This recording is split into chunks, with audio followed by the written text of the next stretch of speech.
अमन रात के 10 बजे दिल्ली के बस अड्डे पहुंचा। रामपुर जाने वाली बस का पता किया तो पता लगा बस 10:30 बजे निकलेगी और रात करीब 2 बजे रामपुर पहुंच जाएगी। अमन एक सरकारी ऑफिस में काम करता था। उसे कुछ जरूरी काम से रामपुर में पंचायत ऑफिस जाना था। वो बस में बैठ गया। बस अभी खाली थी, 2-4 सवारियां ही बैठी थीं। 10:30 बजे बस निकल गई। कंडक्टर से टिकट लेते समय अमन ने पूछा, अमन भाई जी, रात को बस स्टैंड से गांव के लिए कोई सवारी मिल जाएगी? कंडक्टर, मेरी बात मानो तो रामपुर मत उतरो, आगे शहर में उतर जाना, वहां से 20 मील है। वहां किसी होटल में रुककर सुबह रामपुर आ जाना। अमन को कंडक्टर की बात समझ नहीं आई। वो बोला, अमन नहीं भाई, मुझे तो रामपुर ही जाना है। काम खत्म करके कल ही वापस लौटना है। बस चल रही थी, काफी सवारियां बैठी थीं। रात करीब 2:30 बजे बस रामपुर बस स्टैंड पर पहुंच गई।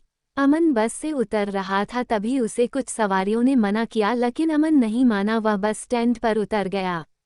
बस स्टैंड बिल्कुल खाली पड़ा था। वो अंदर गया तो टिकट काउंटर पर भी कोई नहीं था।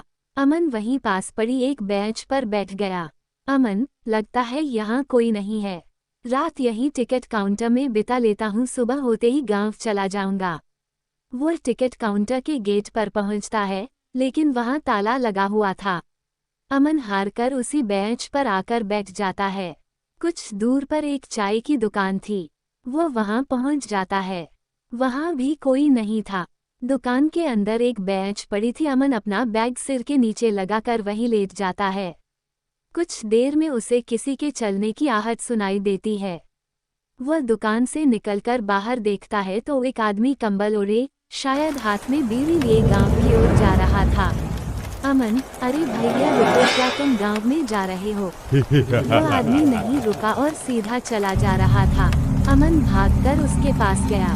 उसने देखा एक बूढ़ा आदमी जिसका रंग एकदम काला था। अमन को देखकर वह रुक गया।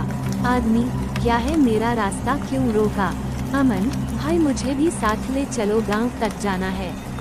आदमी, इस समय जाना ठीक नहीं, यहीं सो जाओ, सुबह गांव चले जाना। अमन, लेकिन तुम भी तो जा रहे हो, मैं तुम्हारे साथ चलता हूँ। आदमी, ठीक है तुम्हारी मर्जी, लेकिन बाद में मत कहना बताया नहीं था। तुम शहरी लोग किसी बात मानते कहाँ हो। चलो, दोनों खेतों के रास्ते से होकर गांव की ओर चल देते हैं। आदमी, भूत प्रेत में विश्वास रखते हो? अमन, नहीं, भूत प्रेत कुछ नहीं होते। आदमी, नहीं पीते हो? अमन, नहीं। आदमी, मैं बीड़ी जला कर देता हूँ, इसे हाथ में पकड़ कर चलो, वरना मैं अपनी पार नहीं कर पाओगे, हाथ में आग लगेगी तो सही रहेगा। अमन को बड़ा अजीब सा लग रहा था, लेकिन उसने उस आदमी की बात मानने में भी भलाई समझी और जलती हुई बीड़ी अपने हाथ में ले ली। आदमी, पीछे से कोई आवाज दे तो पलटकर मत देखना, चाहे कोई भी हो। अमन आदमी के पीछे पीछे चल रहा था। तभी उसे किसी बच्ची के रोने की आवाज सुनाई दी। अमन, भाई लगता है कोई बच्ची मुसीबत में है। आदमी, तुम मुझे भी मरवाओगे, ये सब छलावा है, तुम चुपचाप मेरे पीछे चलो, पीछे मत देखना। कुछ दूर आगे जाने पर एक कुआं दिखाई दिया। अमन, भाई जी यहाँ पानी पी सकते हैं, बहुत प्यास लगी है।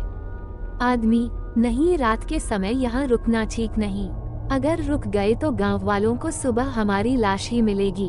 चुपचाप चलते रहो। अमन चुपचाप उस आदमी के पीछे चलने लगा। अचानक अमन को लगा जैसे उसके पैर किसी ने जकड़ लिए, उसके पैर उठ नहीं रहे थे। वह बड़ी मुश्किल से आगे बढ़ रहा था। अमन जोर से चिल्लाया, भाई जी मुझसे अब चला नहीं जा रहा। कुछ देर बैठ जाते हैं।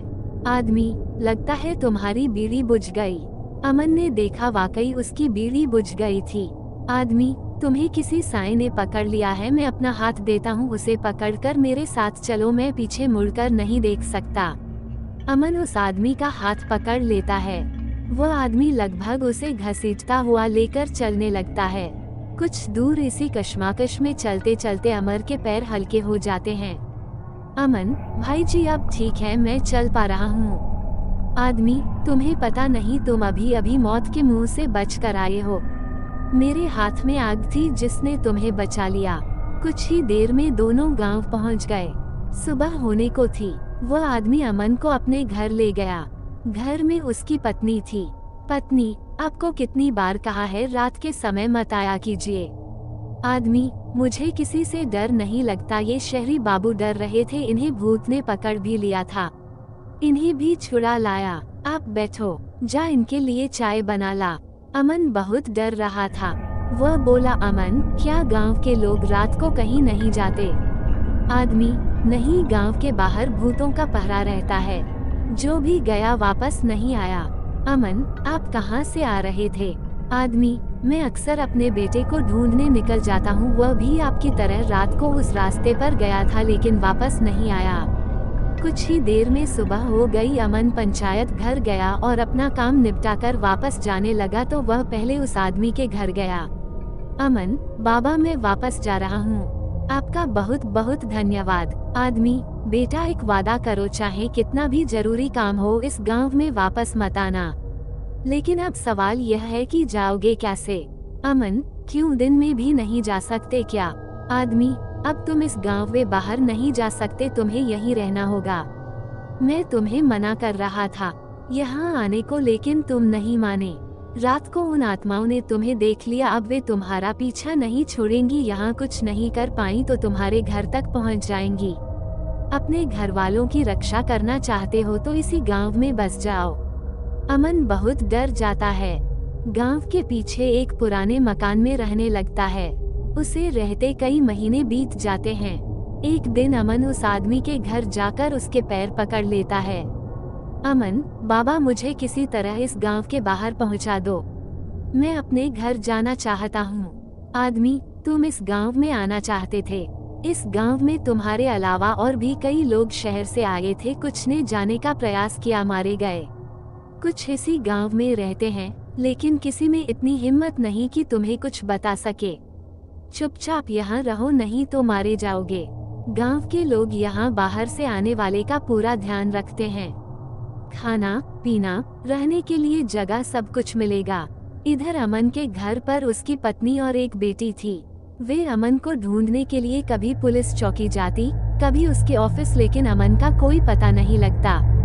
कुछ दिन में सरकार ने उसे मृत घोषित कर दिया और उसकी पत्नी को पेंशन देनी शुरू कर दिया। इसी तरह 7 साल बीत गए। एक दिन गांव वाले बाहर नाच गा रहे थे, तभी अमन बाहर निकला। गांव वालों ने उसे अपनी खुशी का कारण बताया। आदमी, बेटा, आज से 12 साल पहले हमारे गांव में एक तांत्रिक आया था, उसे गांव वालों ने मार मार कर भगा दिया। तभी से उसने आत्माओं को बुलाकर इस गांव को बांध दिया।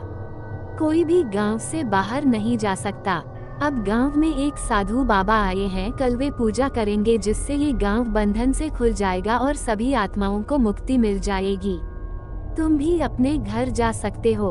अगले दिन पूरे गांव को सजाया गया। साधु और उनके शिष्यों ने गांव के बीच में हवन किया।